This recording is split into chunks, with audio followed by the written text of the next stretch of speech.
Henri ja täna ma õpetan teile, kuidas teha siis sellist põletusasja. Ma näitan teile selline. Ma võtan praegu näiteks kaselehed niimoodi ja viskad ära, et põleb ära.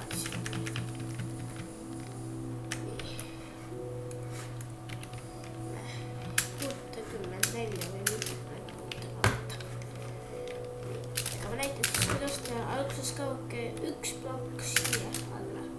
Ja siis tehke selline asi siia. Kivist või mingitest teistest. Aga see ei tohi olla mingi vill või puu. Ainult kivist tuleb obsidianist.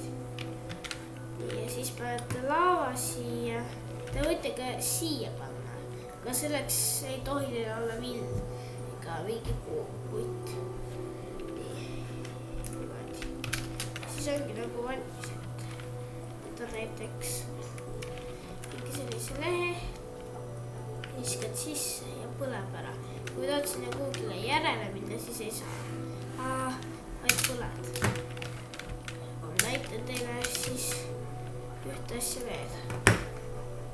Et seda on võimalik teha ka sööbiga.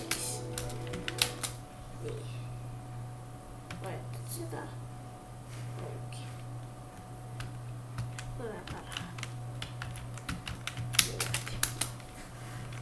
Aga siis ongi teie see põletusasi valmis. Head aega!